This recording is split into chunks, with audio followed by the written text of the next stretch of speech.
Bonsoir et bienvenue dans Mimi numéro 19, c'est le magazine de l'insolite et des mondes invisibles. Bonsoir Jérôme. Salut Antoine, bonjour tout le monde. Bon ça y est, t'as préparé ton bonnet, ton lipstick, ta parka, parce que tu pars au ski là. C'est ça, une petite session avec des amis pour changer la tête Et pour s'aérer, hein. et puis, ouais, puis profiter que la loi n'est pas encore passée parce que voilà, ils vont peut-être maintenant nous demander d'être vaccinés pour aller faire du ski sur la montagne bientôt. Bon tout ça pour vous dire, c'est que d'habitude on enregistre le jeudi soir, c'est comme ça nous laisse le temps de voir toute l'actualité de la semaine. Eh bien là, exceptionnellement, on enregistre lundi, juste 2 jours après la diffusion du Mimi numéro 18. Donc on va vous avouer, on n'a pas eu le temps de préparer grand chose, en tout cas on ne pouvait pas se baser sur l'actualité de la semaine. Donc on est parti d'une idée de Verso 2012 qu'on salue et puis à qui on dédie d'ailleurs cette émission. C'est grâce à lui que l'on va vous parler de la fameuse couverture de The Economist World In, et qui est devenue d'ailleurs en 2022 World Ahead. Alors, on n'est vraiment pas des spécialistes. Là, depuis hier soir, on regarde les sujets, on essaye d'analyser un petit peu tout ça avec Jérôme. Il y en a dans tous les sens, on en a plein la tête, ça va être compliqué. Donc, si on se plante, voilà, pardonnez-nous déjà à l'avance. En tout cas, on va essayer en une trentaine de minutes de parcourir, on va dire, 5 couvertures, certaines sur lesquelles on va s'attarder et puis d'autres sur lesquelles on va aller un peu plus vite. Toujours est-il que c'est toujours plus facile d'analyser des prédictions une fois que c'est passé, forcément, parce qu'on va essayer de faire coller des événements à des choses qui ont été prédites donc il y a quelques années. Et par contre, effectivement, c'est une prédiction reste ce qu'elle est, c'est-à-dire qu'elle n'est pas forcément obligée de se réaliser, mais vous allez voir, il y a quand même des éléments qui sont très troublants, surtout la 2019. Il y a un élément qui est très très troublant. Et aussi, je voulais remercier et puis saluer la chaîne de David Tellier, la chaîne des éditions Fractales, sur laquelle moi je me suis pas mal basé pour faire mon étude, parce qu'il fait un boulot formidable sur ces couvertures de The Economist chaque année, plus tout le reste. Voilà, si vous ne connaissez pas encore sa chaîne, vraiment allez-y, parce que c'est une grande source d'inspiration, plus d'autres sites. Mais voilà, je tenais à saluer David Tellier. Et donc on va commencer par l'année 2017. Donc Jérôme, là on va commencer par la couverture de l'année 2017 que tu as pu étudier. Moi j'ai pas eu le temps de la regarder, mais j'ai quand même quelques souvenirs sur cette couverture qui reprend bien plusieurs lames du tarot. Oui, oui, oui, tout à fait. Déjà, oui, c'était cette couverture, elle a fait couler beaucoup d'encre, hein, comme on dit. Bon, pour reprendre aussi dans les grandes lignes, hein, The Economist, pour ceux et celles qui ne connaissent pas, moi j'avais trouvé ce petit texte sur le site Exoportail, un site internet que je vous recommande. Et donc justement, ils avaient fait un petit encart sur The Economist. Et voilà ce qu'ils disent. Chaque année, en décembre, le célèbre magazine The Economist publie un numéro spécial qui prédit les tendances et les événements de l'année à venir. Et à chaque fois, la couverture de ces éditions est une collection élaborée d'images faisant référence à des personnes et des concepts différents. Et donc, si la signification de certaines de ces images est évidente, d'autres semblent être codées pour ceux qui sont au courant. Voilà. Donc, je trouvais cette définition de The Economist très parlante. Surtout qu'il faut aussi garder en tête, c'est que donc la couverture de chaque année qui sort en janvier, ils ont préparé le magazine au moins 4 mois à l'avance, si ce n'est pas 6 mois à l'avance. Donc, on va dire, les prédictions qu'ils essayent de mettre sur leur magazine, elles n'ont pas été faites au dernier moment. Eh oui. Donc, ça signifie qu'ils avaient pas mal d'éléments pour pouvoir synthétiser et essayer de trouver, un petit peu comme le décrivait Isaac Asimov dans son livre Fondation avec la psychohistoire, essayer de trouver des lignes du futur probable. Et là encore, on verra que à un moment donné, on n'est plus dans les probabilités tellement ça tombe juste. Et il faut juste aussi rappeler que The Economist est détenu par plusieurs familles, dont la famille Agnelli, qui est aussi la propriétaire du groupe Exor, en tout cas les actionnaires majoritaires du groupe Exor, qui est actionnaire aussi majoritaire dans Ferrari, à qui ils sont aussi les propriétaires de la Juventus de Turin. Voilà, ce sont des descendants des fondateurs de Fiat, de véhicules.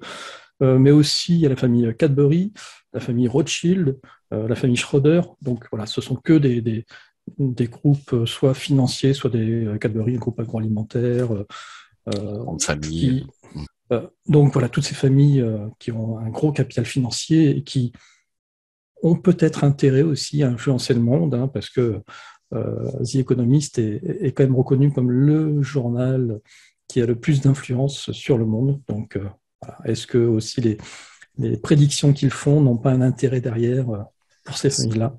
C'est toute la question. Est-ce que ce sont des prédictions ou alors est-ce qu'ils saupoudrent un petit peu dans ce magazine leur agenda en fait? Voilà. Exactement. Allez, 2017 du coup, Jérôme.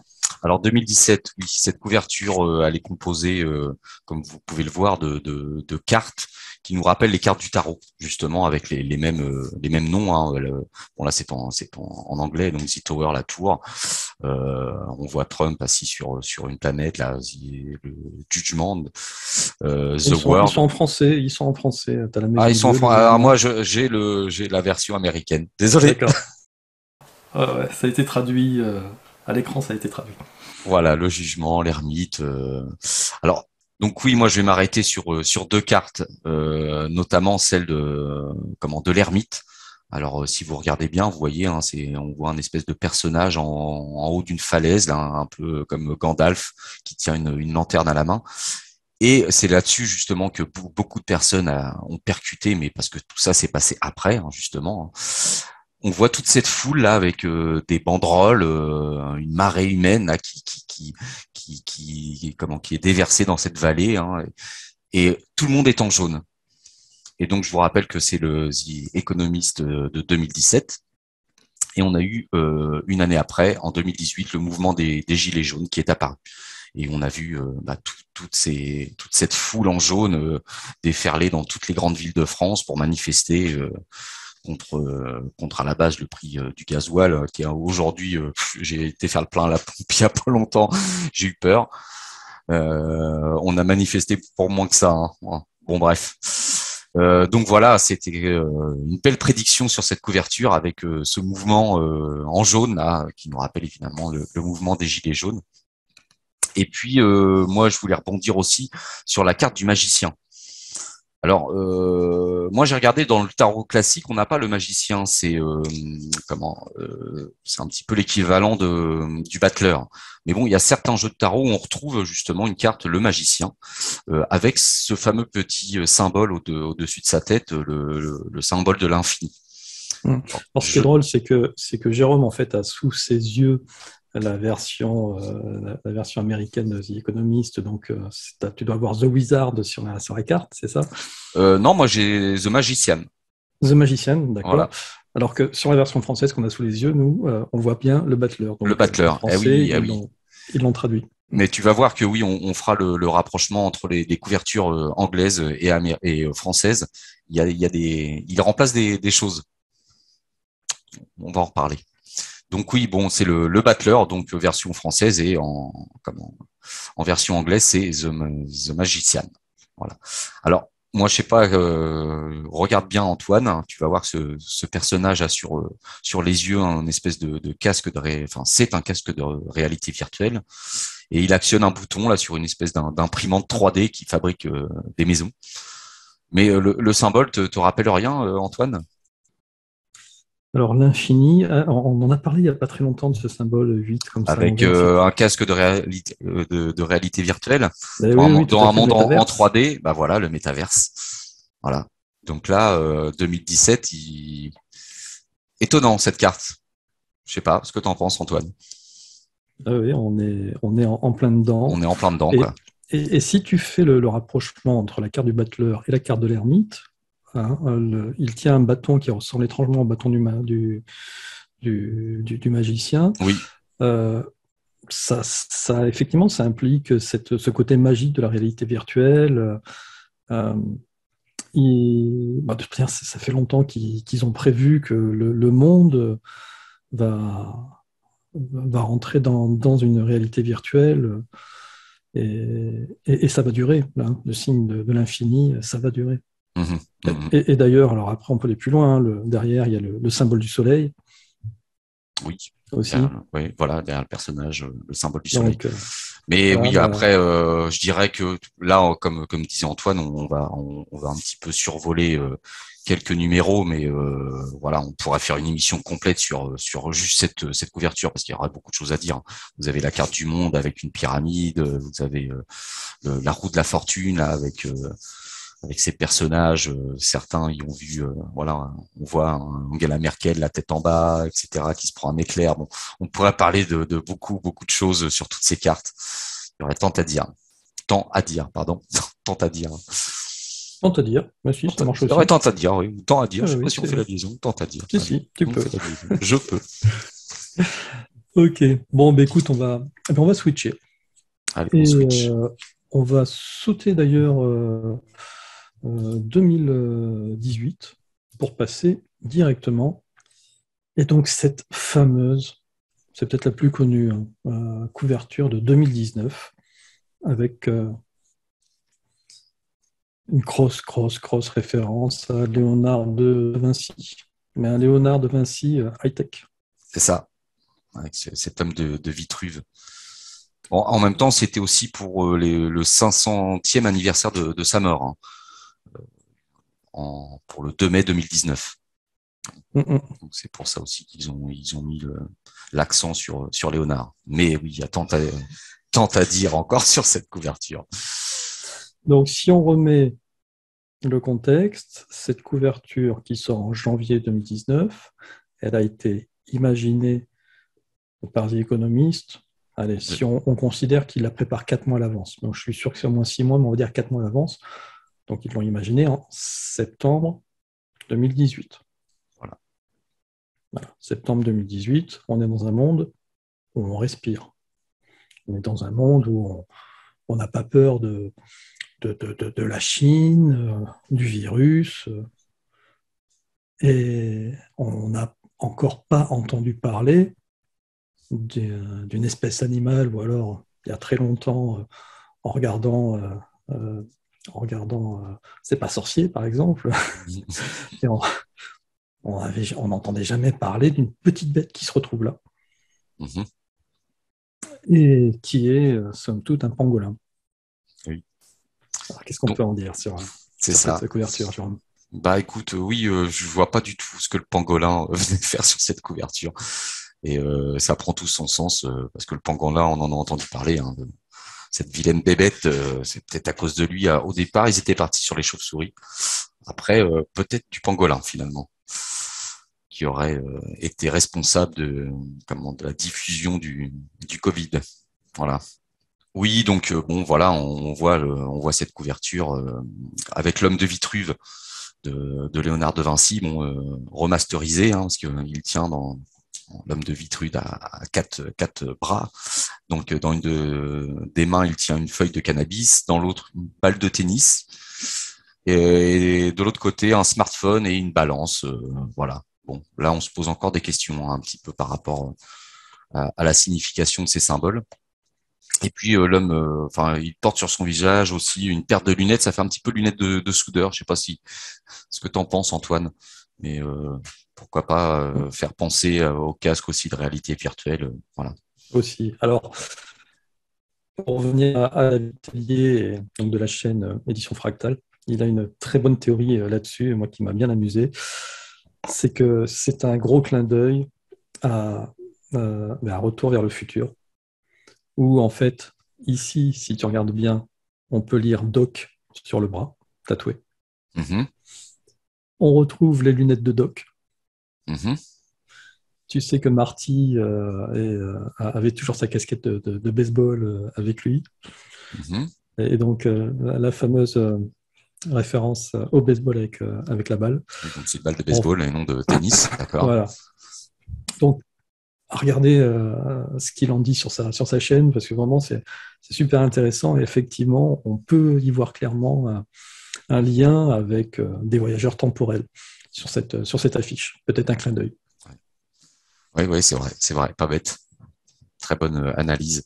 Et on voit aussi dans le coin en haut à droite un Pinocchio, voilà, l'ère du mensonge qui arrive en 2019. Ah ben c'est exactement ça. Là, je pense que Bon c'est là, ce il y a que ça pas, veut dire. voilà, on sait ce que ça veut dire. Quand on voit Mhm. comment ils nous ont menti depuis 2019 sur toutes les chaînes de télé et de radio, c'est voilà, l'ère du mensonge est arrivée en 2019. Mhm.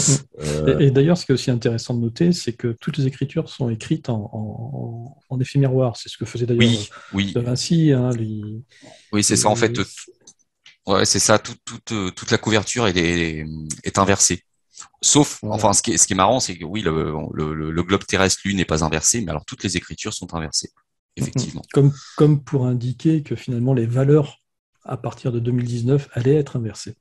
Exactement. Ouais. Bonne analyse aussi, Antoine. Mm. Mhm. Alors, on peut voir aussi Trump, il y a Poutine, on voit un éléphant, une cigogne, bon, on voit ce fameux pangolin. Puis aussi, je sais pas si tu vois en bas à droite là, on voit le portrait d'une femme. Alors, c'est un artiste peintre de la Renaissance inconnu, Artemisia Genticelli. Voilà, Artemisia. Ça te dit rien, ça, Artemisia? On en Et a un petit maintenant que tu le peu, dis, on en a aussi un petit peu entendu parler de l'artemisia, cette fameuse plante qui serait très efficace contre le paludisme et aussi tu contre sais le Covid. qu'il y a des Voilà. feuilles qui ressemblent pas mal à celles du cannabis, hein, Mm, mm, mm. Donc d'ailleurs. voilà, petite référence aussi, petit clin d'œil à l'artemisia. On a Mhm. commencé à entendre parler en 2019 justement un remède sain et naturel contre pourquoi pas le coco. Donc Voilà. ouais, il y a plein de choses encore sur cette couverture. Ah, les quatre cavaliers de l'Apocalypse, Les hein, quatre c'est cavaliers, oui, qui pour sont indiquer que ça sera le début de l'avènement des quatre cavaliers de l'Apocalypse. et c'est Voilà. pas cool parce qu'ils sont sur l'Europe, hein. Ils sont juste au-dessus de la France, on va dire. Ils sont à cheval Et entre ils sont à cheval entre l'Angleterre, l'Angleterre, ouais, ouais. ouais, et la Belgique. Ouais. Comme si le top départ, ça allait être le Brexit. C'est ça. Mm, Mm. mm, mm. Et alors, le symbole de l'éléphant, bon, j'ai lu que ça représentait l'Inde avec une croissance phénoménale du PIB de l'Inde. Bon, là-dessus, ça ne s'est pas encore réalisé. L'Inde, on n'entend pas trop parler. Donc, mais bon, malgré tout, là, sur cette couverture, moi, je pense que le plus flagrant, c'est le fameux pangolin, Oui, parce que voilà, c'est la probabilité. Mais c'est vraiment, ça. si vous prenez un peu de recul, la probabilité que The Economist mette un pangolin l'année où le pangolin va faire le Le tour du buzz, globe avec la star, le buzz ça. de tous les Ouais, médias, et ouais, c'est juste improbable. Ils en c'est ça. auraient parlé en 2017, en 2015 ou qu'importe. Bon, Je crois ça passait le The Economist, je crois qu'il est disponible à partir du mois de décembre, comme en précommande, en je crois. précommande. Mm, Ouais. mm. Donc Alors, il y a des comme années tu où ils dis. mettent les couvertures et d'autres où ils le mettent pas forcément la couverture définitive. Mais bon, là, Et voilà, et comme je te dis, bah, décembre 2000, enfin là, en l'occurrence décembre 2018, personne n'avait entendu parler du pangolin, quoi. mm, On mm. est, voilà. Et ce qui est intéressant, mais alors, là, je viens d'y réfléchir. Tu vois effectivement la Chine entre Trump les et États-Unis et mm, l'URSS. mm, mm. Et il y a toujours cette rumeur persistante, hein, euh, par rapport à l'origine du virus, donc, qui serait effectivement échappé à la base d'un laboratoire P4 je ne Wuhan, souviens même plus la ville. De quelle ville? Wuhan, De Wuhan. Wuhan, ouais, c'est ça. Mm. Donc ça, c'est la première version. Et puis, il y a la deuxième version qui dit que ce seraient les Américains, en fait, qui auraient fait en sorte que le virus s'échappe de ce laboratoire pour pouvoir incriminer la Chine, parce que la Chine devenait un peu trop imposante à leur goût. Et puis, il y a la troisième version qui dit que ce seront les Russes qui ont fait ça pour faire croire finalement que c'était les Américains. Voilà. Donc, on voit qu'il y a... C'est vraiment Ouais, cette année 2019 le début du chaos, c'est finalement. ça. Mm, mm. Voilà. Et puis, alors, si un petit clin d'œil là sur cette cigogne, qui a l'air de rien, qui porte un bébé dont il y a un code barre. Oui. Et ce code barre, c'est intéressant parce que si vous reprenez comment dire, l'explication, là aussi donnée par David Tellier, ce code barre, il correspondrait à un numéro de téléphone qui correspondrait à cette société Sprint Spectrum, TRUMP, voilà, et surtout qui serait la ville d'Ephrata aux États-Unis, Ephrata qui serait une potentielle ville où serait né en réalité le Christ. Donc là-dedans, alors je n'ai pas eu le temps de creuser le sujet, mais il y aurait aussi une symbolique, comme tu sais, avec l'arrivée de la fin du monde, il y a le retour du roi, on va dire. Là, on parlait de Gandalf, il y a le retour du roi qui va venir sauver l'humanité, et donc le retour du Messie. Est-ce que ça symbolise aussi ce retour du Messie? Qui serait né en 2019. Qui serait né en 2019, du coup. Mhm. Donc il va falloir attendre qu'il grandisse un peu quand même. Ouais, parce que là, pour l'instant, il est encore dans le bac à sable, le Messi. C'est ça. Bon, mais je te propose qu'on passe à l'année 2020, Jérôme. Oui. Alors, moi, j'ai la version française à l'écran. Et ce que tu m'expliquais, c'est que la version française et la version anglaise, il y a des petites différences dans le texte. Alors déjà, gros changement de style. Hein. Oui, oui. On n'a aucun dessin. C'est ça. Là, on est en fait sur ce qu'on appelle une plaque, c'est les échelles de Monnoyer. Je sais pas, tout le monde est allé un jour chez le médecin et a vu chez l'ophtalmologue, on voit ces plaques avec ces lettres qui sont de plus en plus petites et on vous demande de lire la ligne du bas là et si vous y arrivez pas, c'est que bon, là va falloir mettre des lunettes quoi. Et oui, moi, à chaque fois, je téléchargeais la version anglaise et française. Et comme on a pu le voir au début tout à l'heure, quand on parlait de Economist 2017, où tu as vu, il y avait des petits changements entre le battleur et le magician, tu vois. Et là, moi, quand j'ai regardé ces deux couvertures, anglaise et française, il y a quand même des différences. Donc en fait sur celle, je sais pas, tu nous fais voir toi celle française. Donc française, en fait voilà, donc le monde en 2020, Trump, Brexit, récession, Tokyo, Xi. Alors Xi ou 11, je sais pas. Le X et le I. Voilà, nucléaire, Hong Kong, climat, union. Alors après, ça se rétrécit et moi, comme j'ai départagé l'écran, là, je vois plus, c'est trop petit. Faudrait que j'aille changer mes lunettes. Voilà. Bon et Africa, INE, prévision, Huawei. C'est ça. Ah bah attends, je l'ai mis en alcool, grand. Voilà, alcool, Raphaël. Là, il y a IA aussi. Je l'ai sauté, pardon. Après Huawei, il y a IA. Raphaël, 6. IA, voilà. Non, c'est Huawei, I, et après alcool. Ah oui. Non, Huawei, de toute façon, c'est EI à la fin de oui, Huawei. non, mais tu as raison. Mais est-ce qu'il ne s'amuse pas aussi à faire des juxtapositions de mots justement. pour qu'on fasse une césure et puis. Justement, parce que Il faut pas la faire. dans la version anglaise, c'est The World in 2020, Trump, Brexit, AI, et ensuite Tokyo, Mars, climat. Donc tu vois, entre Brexit et Tokyo, sur la version française, il y avait récession, alors que là, sur la version anglaise, tu as AI. Pour moi, AI en anglais, Artificial Intelligence. Voilà. En français, IA, intelligence artificielle. Donc voilà. Et puis pareil, après Tokyo, sur la version française, tu as Xi ou 11 et nucléaire, alors que sur la version anglaise, après Tokyo, tu as Mars et climat. Donc, il y a des différences entre les deux couvertures, anglaise et française. Ouais, tout à fait. Et moi, ce qui m'a fait tiquer sur celle anglaise aussi, euh, donc en dessous, bah justement, tu as entre Brexit et Tokyo, tu as AI, hein, Artificial Intelligence, et ensuite tu as, alors tu as l'anagramme en fait dans la 1, 2, 3, 4, 5, 6, 7e ligne, tu as l'anagramme de Matrix, et ensuite tu as en toutes lettres Sion, S-I-O-N. Voilà. Petit clin d'œil à l'intelligence artificielle aussi, je sais pas.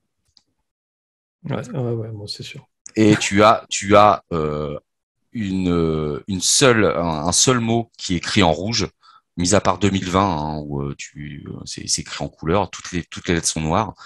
Et sur la version anglaise, alors je vérifie sur la version française parce que voilà, tu as prévision sur la version française et vision sur la version anglaise, vision. Alors qu'ils auraient pu mettre, je ne sais pas si prédiction, ça se dit vision en anglais, ça se dit prediction, je ne sais pas. Pourquoi mettre vision? Ouais. Mm. Oui, c'est peut-être pas forcément une bonne idée de le traduire. Mhm. Mais bon. Alors En, moi je voulais en faire un tout. petit, justement, je voulais juste faire un petit, ce petit clin d'œil par rapport à cette plaque, hein, qui nous fait penser aux plaques, les échelles de Mots-Noyer, comme je te disais. Euh, et Mots-Noyer, bah, en langue des oiseaux, mot noyer. Hmm. C'est bon. Voilà. Il y a un petit clin d'œil pour ce genre de plaque aussi. C'est ça. Voilà. C'est juste à propos. Regardez bien, est-ce que vous avez une bonne vision de tout ce qui va se passer en 2020? Parce que Mm, mm. on va pouvoir peut-être vous la faire à l'envers. En tout cas, moi, ce que je constate, c'est que le nucléaire revient assez régulièrement. Là, tout à l'heure, en 2017, on voyait aussi une espèce de champion nucléaire. Mm, mm. C'est un sujet qui revient. Pour l'instant, il se plante. Tant mieux. Oui. Tant mieux. On va voir, du coup, sur la suivante, en 2021. Parce qu'on a encore ce symbole du nucléaire qui revient. En 2021, ce qui est intéressant, c'est le jeu, le hasard, le jeu de hasard. Est-ce que finalement la Terre ne va pas être jouée à la roulette? Ouais, c'est ça. Alors le petit clin d'œil là aussi, c'est que tu sais, la martingale sur les bandits manchots, hein, c'est quand il y a 777 qui apparaît, Mm. tu as le jackpot 3 x 7, 21. Donc c'est peut-être ça qui les a inspirés Ah oui, bien vu, Antoine. Mm, mm. pour faire cette couverture-là. Alors si on regarde bien, on voit que les colonnes 1, 3 et 4 sont encore en mouvement. Et la première colonne à s'être arrêtée, c'est la colonne 2. Mhm. Et d'ailleurs, si on regarde bien, ici, on a le début du point d'interrogation et la fin est là. Et là, on a la fin du virus et le début du virus est là. Donc, on peut supposer qu'il y a une espèce de continuité entre, tu vois, ça commencerait par la Chine ici, en colonne 3. Ensuite, ça viendrait sur la colonne 1. On retrouve aussi à nouveau un petit Chinois avec un masque Ouais. rouge. Mm, mm. Le virus en colonne 4, qui fait flamber quoi? L'économie. Ouais, en tout cas, ça a peut-être rapporté beaucoup de dividendes à certaines personnes. Ça a été, Et ça a été prouvé encore cette semaine, hein. Ils en parlaient, que les 10 personnalités les plus riches au monde avaient doublé leur fortune ces 2 dernières années. C'est c'est pas la ça. crise pour tout le monde, hein. Et puis on finit sur Biden, hop, qui lui est à l'arrêt, comme s'il était inerte, Mm. qui ne servait à rien. Joe Sleepy, Sleepy Joe. Donc, ça ne vous aura pas échappé le fait que l'Amérique est fracturée. Voilà, alors, on parle de fracture entre les noirs et les blancs, on parle de fracture entre les vaccinés et les non vaccinés, on parle de fracture entre les riches et les pauvres. Les Là, républicains, les démocrates, ouais, c'est c'est ça. ça. Et là, si tu regardes bien, on retrouve cette espèce de petit éclair qu'on a vu dans les cartes, dans les lames du tarot de 2017. Oui. Si vous retournez sur les lames de tarot, vous verrez, il y a la maison Dieu là, qui a ce petit éclair, et puis une autre lame aussi. On retrouve ce petit éclair. Donc, est-ce qu'il faut faire des liens comme ça entre les années? Et Question. l'éléphant aussi, hein, qui avait ses défenses en forme d'éclair sur la couverture. Alors, l'éléphant, il avait une défense qui ressemblait à ça. Ouais. Tu vois, et puis là, on retrouve un vaccin. Et ce qui est marrant, c'est que c'est cette couleur verte Mm. qui, ici, est rappelée avec, on va se dire, oui, c'est une éolienne, mais cette éolienne qui est verte et qui a 3 pics, est-ce que ça ne veut pas signifier que vous aurez droit à vos 3 injections cette année? Mm. Et oui, puis Alors, c'est en 2021 justement on a parlé de cette troisième dose. Hein, c'était pas prévu au départ. Hein. Mm. Exactement. Donc là, il y aurait peut-être effectivement un rapport avec les 3 doses. Avec la couleur, ouais, un code couleur. Mm. Voilà. Alors après, bon, on pourrait analyser d'autres choses, une certaine stimule US funds. Bon. Voilà, il y a sûrement plein d'autres choses à analyser. Et puis Et comme on va...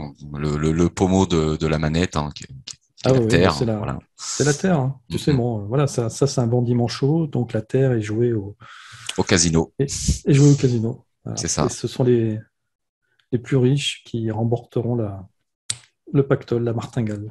Le jackpot. Mm. Allez, on va passer à une année qui nous a 2022.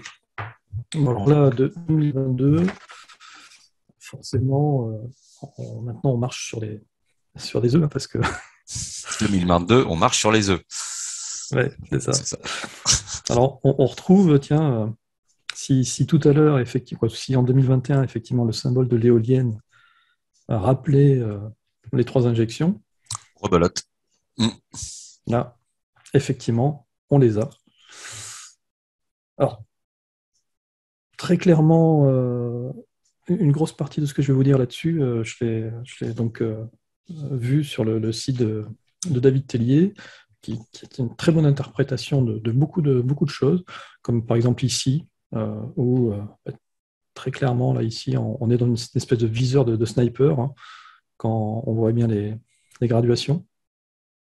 Mm. Tu vois, avec ici au milieu la cible. Oui. Voilà. Le petit jeu de chiffres, quand on fait le cumul de 21 plus 2021 plus 2022 plus 2023, ça fait 6066. Donc ça fait 6066, mais quand on le prononce, ça fait 6066, donc 3 fois 6. 3 fois 6, d'ailleurs, on les retrouve. Hein. Si vous faites 2021, ça fait 5, 2022, ça fait 6, et 2023, ça fait 7. 5 plus 6 plus 7, on arrive à 18. 3 fois 6, 18. Voilà. Alors, David disait à juste titre, oui, alors on peut faire dire ce qu'on veut aux chiffres, mais essayez de trouver la succession de 3 années comme ça, qui donne cette interprétation. Vous allez voir si vous allez en trouver beaucoup. Mm. Donc ça, c'était vraiment intéressant. Autre chose intéressante, on retrouve forcément les 2 seringues. Alors celle-ci qui a l'air plus grande que celle-là, donc comme si les 2 premières doses étaient largement acceptées par la population, et puis la troisième, elle a du mal à passer. Et ici, on retrouve un petit flacon en 3 doses. Mm. Voilà, pour dire, vous l'aurez quand même, aux 3 doses. Derrière, on retrouve un lanceur orbital, on retrouve un espèce de virus. Ici, on retrouve un processeur. Donc voilà, est-ce que 2022 sera aussi l'avènement de l'intelligence artificielle? Bon, il y aurait beaucoup de choses à dire. On Il y a retrouve sûrement des... Ouais, on retrouve encore aussi ce fameux signe d'éclair là dans le petit carré rouge. Dans le petit carré rouge, à oui, côté qui monte là, ici. voilà, toujours. Ah ouais, toujours, Rebelote. il est toujours. Bon, en même C'est-à-dire que temps, The Economist, hein, c'est la courbe exponentielle d'économie. Il faut que ça monte, ça monte. Mais est-ce que c'est pas le film qui est en train de prendre toujours plus, toujours plus? c'est ça. Alors après, effectivement, on peut prendre voilà, ce cercle-là comme une horloge, avec un petit décalage ici, le zéro serait là. Donc il y a sûrement des interprétations à faire au niveau de l'endroit où sont positionnées toutes les flèches.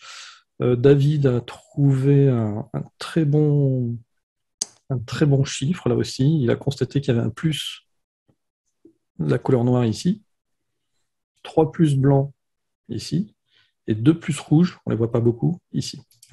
Et en fait, si on part de la graduation qui est sur cette ligne, et on retrouve la même chose de l'autre côté, là, on aurait le chiffre 1, il y a une fois. Après, on va passer au plus rouge qui serait en phase de la graduation 7 et 8. 7 plus 8, ça fait 15. Vu que ce sont des plus, il faut additionner. Et là, on serait sur la 10e graduation. Là, il y a 2 fois, ça fait 10 plus 10, 20. Plus cette dernière petite graduation qui est sur la 3e, ça ferait 23.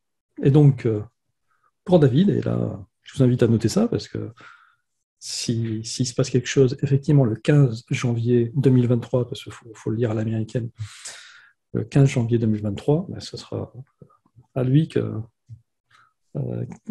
pourra attribuer le mérite d'avoir décrypté cette date. Voilà. Allez, une dernière petite chose qu'on peut trouver sur ce cercle-là.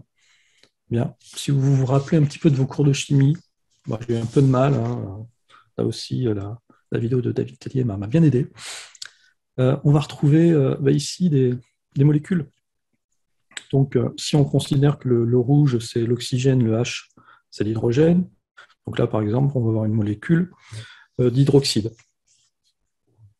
Si le noir, c'est le carbone, le rouge, toujours l'oxygène, on va avoir une molécule de monoxyde de carbone. Allez, on continue. Ici, on se retrouve avec... Donc ici, on va rappeler, on a dit que c'était de l'hydrogène. Donc, hydrogène, oxygène, oxygène, on est sur de l'hydroxyperoxyde. J'y reviendrai tout à l'heure sur l'hydroxyperoxyde, parce qu'à un moment donné, on se dit, bon, c'est très bien, effectivement, c'est des molécules, mais ça veut dire quoi? Ça veut dire que dans les vaccins, il y a de l'hydroxyde, du monoxyde de carbone, bon, pourquoi pas. Si on passe sur celle-ci maintenant, c'est du HC3O, H en blanc, le C en noir, et les 3 molécules d'oxygène. C'est du bicarbonate. Alors tout le monde connaît le bicarbonate de soude, hein, c'est-à-dire que si vous mettez une molécule Na devant, ça fait du bicarbonate de soude. Qu'est-ce que ça apporte? Ben, en fouillant sur... je me suis dit, il y a peut-être quelque chose. Fouillant sur le net, j'ai vu que le bicarbonate servait aussi dans une action auquel on n'y pense pas. On ne le sait pas forcément, il faut être en biologie pour le savoir. Elle intervient dans la capacitation des spermatozoïdes durant la fécondation.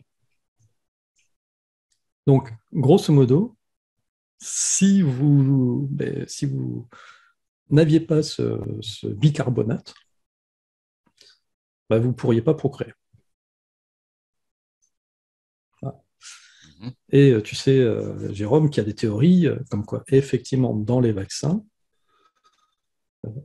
parmi certaines théories, alors il y a les théories extrêmes qui disent que il y aurait des produits chimiques qui tueraient au bout d'un moment les personnes. Puis tu en as d'autres qui sont un peu plus soft, qui pensent que dans les vaccins, il y aurait une espèce de stérilisation qui permettrait au bout de 2-3 générations de stériliser un maximum de personnes et donc du coup de diminuer justement la population mondiale sans risque pour ceux qui auraient manipulé tout ça, parce que finalement les gens s'en rendraient pas compte. on n'irait pas mettre des têtes sur des pics, vu que ça se passerait dans 2-3 générations. Alors, est-ce que les vaccins s'attaquent justement au bicarbonate, d'une façon ou d'une autre, qui est un élément essentiel, visiblement, dans notre organisme? On soulève des questions là. Voilà, là, alors, vraiment, puis on n'a vraiment pas eu le temps de creuser, donc Non, mais on s'interroge. ça, il faudra qu'on en rediscute dans un prochain Mimi, Antoine, par rapport à certains effets secondaires, notamment chez les femmes, hein, des gros problèmes, enfin des gros dérèglements au niveau des menstruations. Donc voilà, on commence à voir les prémices de ce que certains osent affirmer, que en fait, oui, comme tu dis Antoine, ce serait une stérilisation sournoise de la population mondiale, une manière de se débarrasser de nous, mais soft. En fait, on peut plus procréer, donc voilà. Voilà, c'est ça. Allez, donc je reviens là sur le HO2. Donc l'HO2, l'hydroxyperoxyde. Je me suis amusé à chercher donc HO2 sur Internet, voir ce que ça pouvait me donner, parce que l'hydroxyperoxyde, ça ne me donnait pas grand-chose. Et je suis tombé en fait sur quelque chose d'assez intéressant, c'est que le HO2, c'est aussi utilisé dans les classes hormonales, dans la classe ATC, on appelle la classe ATC HO2, qui est la classe des hormones systémiques. Alors, comme hormones systémiques, par exemple, il y a les corticoïdes à usage systémique. Et pareil, en fouinant un petit peu, je suis tombé sur un article qui disait quel était le principal fournisseur d'HO2. Donc, si je ne vous le montre pas, vous n'allez pas me croire. Donc, je vais vous partager ce sur quoi je suis tombé. Et donc, c'est un site de HA Produits Santé, le site des acheteurs hospitaliers, et la liste des fournisseurs du produit des hormones systémiques. Et le principal revendeur. Pfizer. Tiens donc. Tiens donc. Après, je ne sais pas ce que ça veut dire. Hein. Ouais, on est libre de penser. Voilà. Ce que l'on veut. Pourquoi est-ce que cette petite seringue qui pointe justement sur le HE2, en allant un peu plus loin que sur on va dire l'interprétation première du HO2, pourquoi est-ce que ça nous amène direct sur Pfizer? Bon, honnêtement, bon, voilà, j'étais quand même assez surpris. Je me suis dit, non, c'est pas vrai. Si je tombe sur Pfizer, c'est pas possible. J'ouvre la page, Pfizer. C'est rigolo. Donc voilà. Eh bien, écoutez, on a fait un petit tour, mais qui, à mon avis, on est encore à 3/4 d'heure d'émission. On a essayé de faire court, mais. Ah bah oui, mais The Economist, c'était un gros morceau à attaquer, ça. Mais il fallait qu'on le fasse. Voilà. Voilà, on n'est pas des spécialistes. Non, je pense qu'on planté sur certaines choses. Et je pense qu'on a oublié beaucoup de choses. Mais on compte sur vous pour rebondir dans les commentaires de la vidéo et puis nous en apprendre plus. Voilà. C'est ça. N'hésitez pas à compléter parce que voilà, il y a sûrement plein de choses. Et mettez des liens. Si vous avez des liens intéressants, n'hésitez pas à mettre des liens. Voilà, moi, j'autorise tous les liens sur la page, sauf ceux qui amènent vers des sites interdits par YouTube. YouTube les coupe automatiquement, en général. Mais sinon, mettez des liens qui peuvent apporter de l'eau à la discussion. Parce que finalement, c'est ça qu'on aime. Hein, c'est pouvoir discuter, Jérôme et moi, tranquillement entre nous, comme ça. Et puis, on apprend des choses. On vous en apprend sûrement aussi. Et puis, voilà, on passe un bon moment ensemble. Exactement. Eh bien, écoute, Jérôme, il ne me reste plus qu'à te souhaiter des bonnes vacances. Merci Antoine, ça va faire du bien. J'en ai besoin. Ouais. Bon bah écoute, à très bientôt Antoine. Pour le Mimi numéro 20, hein, quand même. Pour le Mimi numéro 20. Ouais. Ça file. Allez, bon week-end à vous et puis profitez bien du beau temps qu'il y aura ce week-end. En plus, ils annoncent c'est ma prédiction 2022. Il y aura du beau temps ce week-end. Un gros soleil sur la couverture. Ciao. Ciao.